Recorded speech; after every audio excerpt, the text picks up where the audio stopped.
Exercise 5.1 का question 30 हम कर रहे हैं। इम्पॉर्टेंट क्वेश्चन है। यहाँ जो फंक्शन डिफाइंड है आपका F X equal to 5 if X is less than equal to 2, और यही function A X plus B के बराबर है if 2 is less than X and X less than 10। फिर एफ एक्स इक्वल टू 21 है if X is greater than equal to 10। ये एक continuous function है, हमको ए और बी की वैल्यू मालूम करनी है। तो हमने आपको लास्ट वीडियो में कहा था कि अगर आपका कोई फंक्शन कंटिन्यूस है तो उसका लेफ़्ट हैंड लिमिट और राइट हैंड लिमिट बिल्कुल बराबर होगा। तो अब हम ऐसा करते हैं, हम एट यहाँ लिखिए X less than equal to 2 भी है, एक्स ग्रेटर देन 2 भी, यहाँ भी 2 पे भी आपको लेफ़्ट हैंड और राइट हैंड लिमिट निकलेगा। यहाँ एक्स लेस देन 10 है और एक्स ग्रेटर देन 10 है, यहाँ भी लेफ़्ट हैंड और राइट हैंड लिमिट निकलेगा। तो इसलिए आपको क्या करना है, पहले आप करेंगे at x equal to 2, at x equal to 2 आप निकालेंगे लेफ़्ट हैंड लिमिट।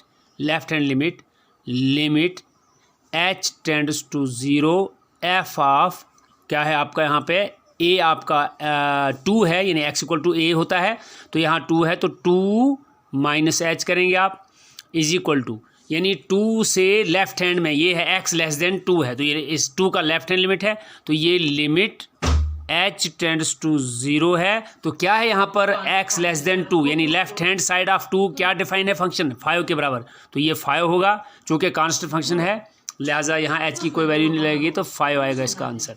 फिर आप आर एच एल करेंगे, R H L right hand limit limit h tends to 0 f of 2 plus h, यानी आप करेंगे अब 2 प्लस एच का मतलब है कि आप 2 के राइट हैंड साइड जाएंगे। तो यहाँ x ग्रेटर देन 2 यहाँ पर है, ये इसका राइट हैंड लिमिट है।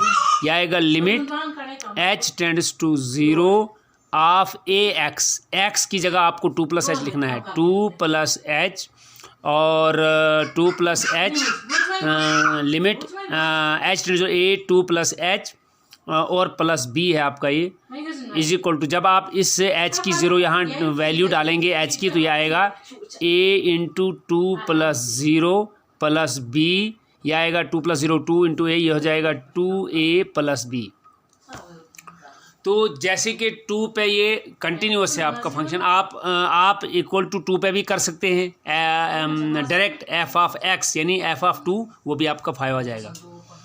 यहाँ आप एफ ऑफ 5 भी कर सकते हैं, और नो एफ ऑफ 2 सॉरी 2 पे कर रहे हैं ना आप, f of 2 is equal to, यहाँ देखिए एक्स इक्वल टू 2 में एफ एक्स भी आपका 5 डिपेंड, ये भी 5 है। आप लिखेंगे देयरफॉर, आप लिखेंगे since given function is continuous at x equal to 2, therefore left hand limit is equal to right hand limit is equal to f of 2. This implies left hand limit आपकी क्या है 5 is equal to right hand limit है 2a plus b is equal to 5 भी आप लिख सकते हैं, या यहाँ से आपका सीधा आएगा implies 2a plus b is equal to 5।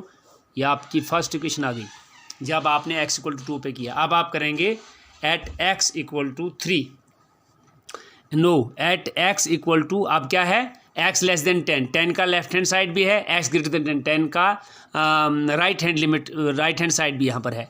तो इसका मतलब है अब आप एट एक्स इक्वल टू 10 करेंगे, लेफ्ट हैंड लिमिट अगेन करेंगे, लिमिट लिखेंगे h tends to 0 f of करेंगे आप 10 माइनस एच, यानी x कहाँ लेस देन 10 है, इसमें है, तो लिहाजा यहाँ पर आएगा लिमिट h टेंड्स टू 0, यह आएगा a इंटू एक्स की जगह आप लिखेंगे 10 माइनस एच और प्लस b, जब आप h की वैल्यू 0 देंगे यह आएगा a 10 minus 0 plus b, 10 minus 0 10 आ जाएगा, 10 इंटू ए हो जाएगा 10a प्लस b, यह आपका लेफ्ट हैंड लिमिट हो गया। अब राइट हैंड लिमिट करेंगे आप, right hand limit at 10 x equal to 10, यह आएगा limit h tends to 0 f of 10 plus h is equal to limit h tends to 0।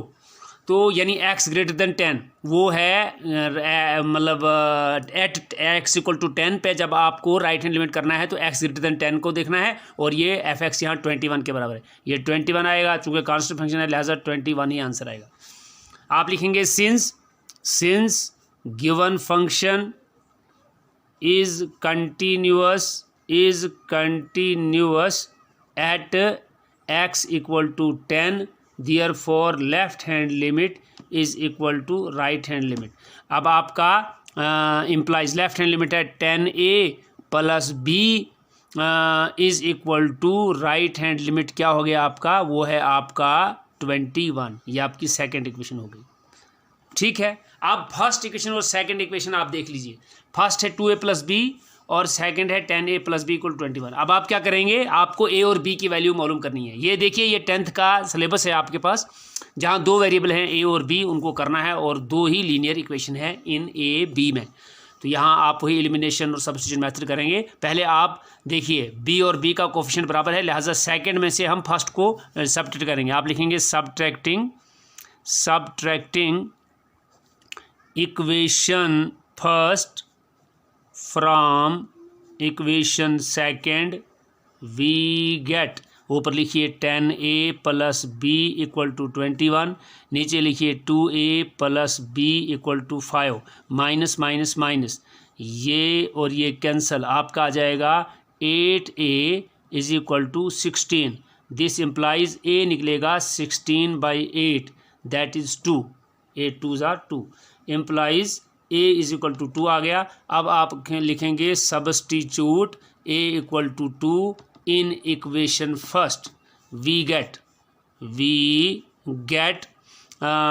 2 into a है आपका 2 plus b is equal to 5. देखिए 2 into a है, ए अब आपका 2 निकला है, तो 2 इंटू ए का मतलब 2 into 2 plus b equal to 5 implies 4 plus b is equal to 5. This implies b is equal to 5 minus 4 implies b is equal to 1. तो यहाँ आपका आंसर आएगा hence a is equal to 2, b is equal to 1. ये आपके दोनों जो आपको variable मालूम करने थे, ये वेरिएबल a और b. तो क्या किया आपने, देखिए आपका यहाँ x less than equal to भी है, x ग्रेटर देन 2 भी है, लिहाजा 2 पर भी आपको यहाँ लेफ्ट हैंड लिमिट और राइट हैंड लिमिट इक्वल होगा, क्योंकि ये फंक्शन कंटिन्यूअस है और x लेस देन 10 है, x ग्रेटर देन 10 है, तो 10 पर भी ये जो फंक्शन है कंटिन्यूअस है. अब आप लेफ्ट हैंड लिमिट और राइट हैंड लिमिट निकालेंगे 2 पर भी और 10 पर भी. 2 पर आपने left hand limit right hand limit निकाला तो 2a plus b equal to 5 equation आपके पास बन गई. 10 पर आपने left hand limit right hand limit निकाला, क्योंकि बहुत से क्वेश्चन अभी आप कर रहे हो तो इसको ज़्यादा डिटेल में लिखने की ज़रूरत नहीं है या समझाने की ज़रूरत नहीं है. आप सिर्फ वीडियो बार बार देखिए, आपको खुद पता चल जाएगा आपको क्या करना है. तो left hand limit right hand limit यहाँ पर जब निकला, चूँकि ये कंटिन्यूअस है फंक्शन, 10 पर भी 2 पर भी, लिहाजा left hand limit right hand limit के बराबर होगा, तो 10a प्लस बी 21 हो गया. देखिए एक इक्वेशन ये बन गई और एक ही इक्वेशन हुई. ये दोनों इक्वेशंस लीनियर इक्वेशन है इन 2 वेरिएबल्स a और b, और यहाँ 10th का जो आपका लीनियर इक्वेशन को, दो लीनियर इक्वेशन को सॉल्व करने के इन 2 वेरिएबल्स का मेथड है, वो है सब एलिमिनेशन एंड सब्स्टिट्यूशन. तो हमने इसमें से इसको सब्ट्रैक्ट किया, हमारे पास 8a 16 आ गया, a2 आ गया. फिर आपने a की वैल्यू 2 यहाँ लगाई, 2 2s are 4 प्लस b 5 हो गया, तो 4 को ट्रांसपोज किया, 5 माइनस 4 1 हो गया, तो लिहाजा a2 और b 1 हो गया. इस तरीके से ये जो इंपॉर्टेंट क्वेश्चन थे इस कंटिन्यूटी के एक्सरसाइज 5.1 के, वो हमने सब कर दिए. अब थोड़ा सा हम डिफरेंशिएबिलिटी की तरफ आएंगे. डिफरेंशिएबिलिटी यानी डिफरेंशिएशन होता क्या है, तो वह भी थोड़ी सी आपको जानकारी देंगे. डिफरेंशिएशन समझाने की कोशिश करेंगे, क्या चक्कर है ये डिफरेंशिएशन.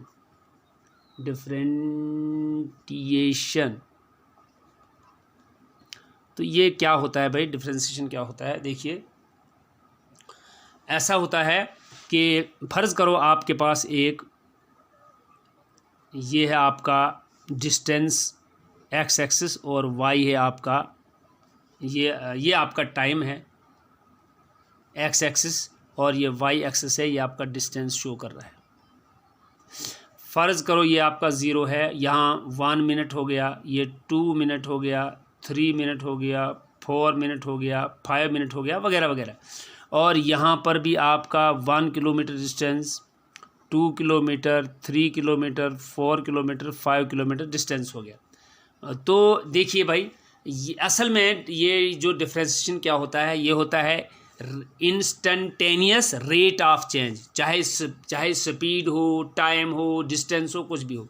तो देखिए फ़र्ज़ करो ऐसा होता है मैं डिफरेंशिएशन आपको पढ़ाना चाहता हूँ। फ़र्ज़ करो यहाँ पर क्या होता है कि आप यहाँ 1 मिनट में आप 1 किलोमीटर सफ़र तय करते हो, आपकी बाइक है, आपकी कार है, कुछ भी है।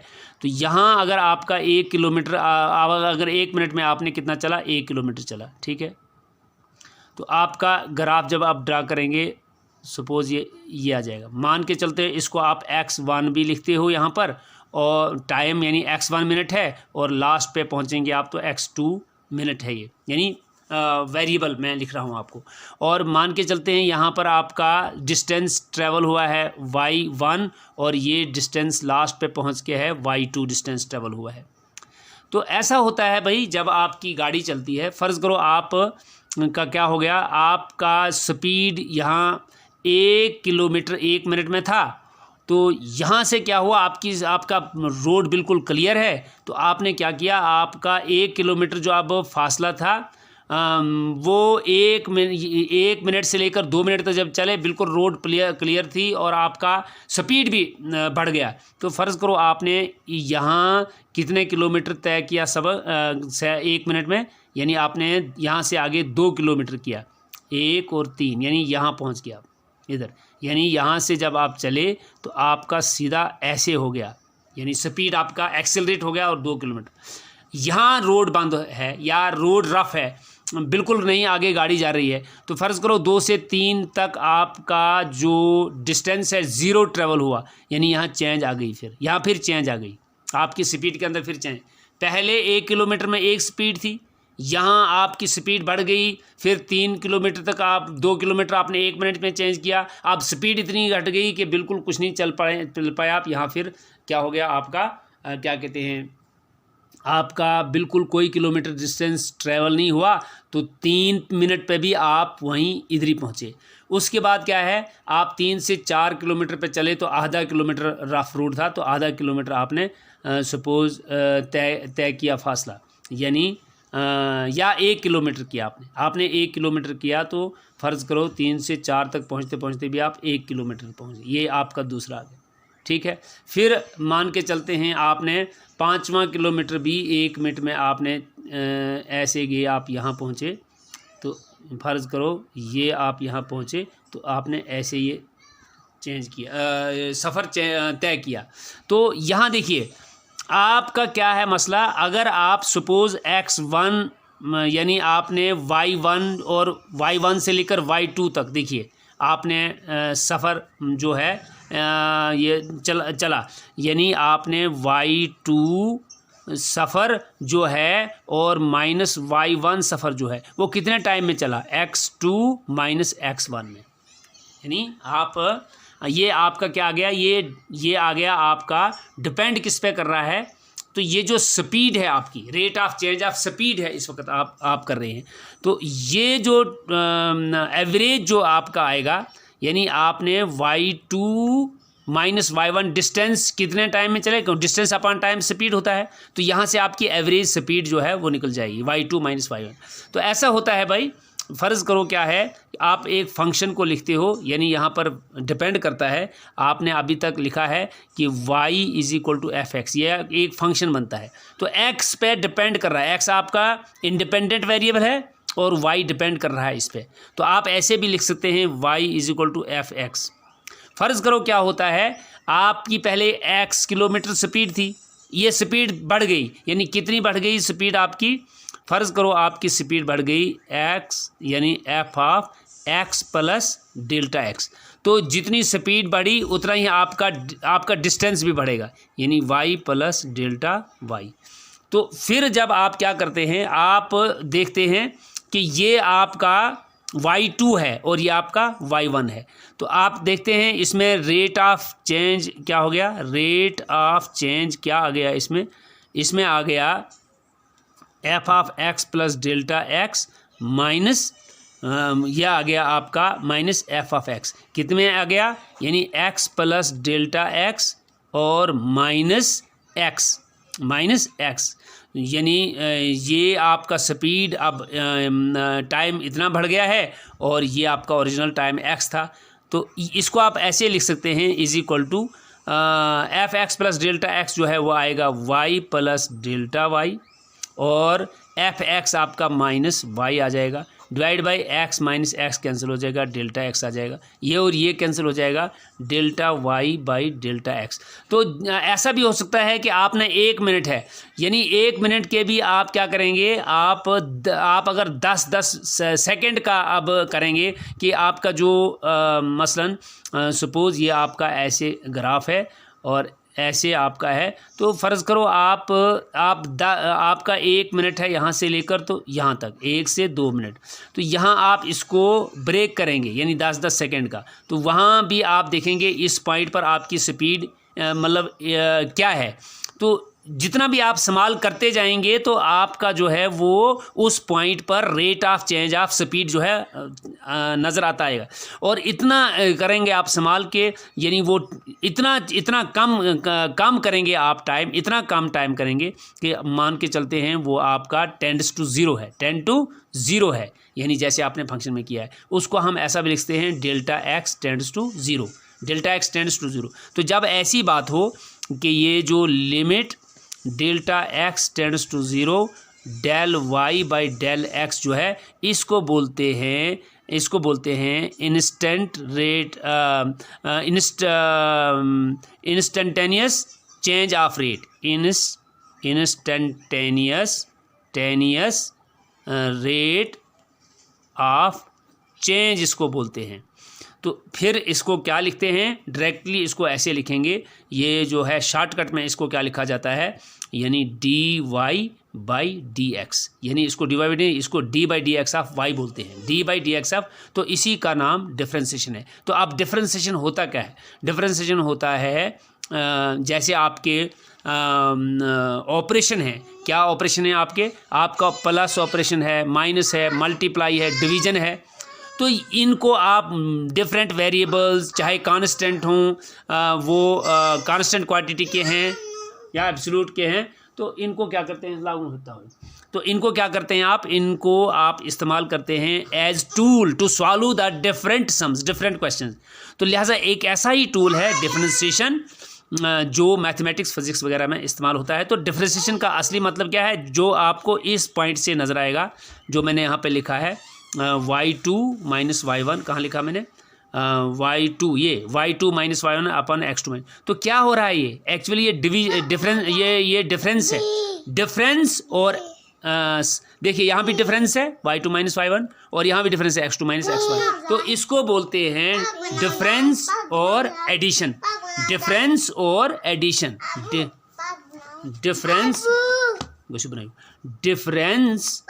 डिफरेंस एंड डिवीजन का नाम ही एक्चुअल में डिफरेंशिएशन है। डिफरेंस और डिवीजन का नाम, डिफरेंस और डिवीजन, यानी आपने देखा कि एक रेट ऑफ चेंज क्या हो गई कि आपका डिस्टेंस में कितना चेंज हो गया और टाइम में कितना चेंज हो गया, इसको इंस्टेंटेनियस रेट ऑफ चेंज भी बोलते हैं। तो इंस्टेंटेनियस रेट ऑफ चेंज जो है इसी का नाम डिफरेंशिएशन है। तो अगले हम करेंगे कैसे, क्या तरीका है, कैसे हम इनको हल कर सकते हैं, डिफरेंशिएशन निकालने के क्या तरीके हैं। तो लिहाजा आपको समझ आ गई होगी कि व्हाट इज डिफरेंशिएशन।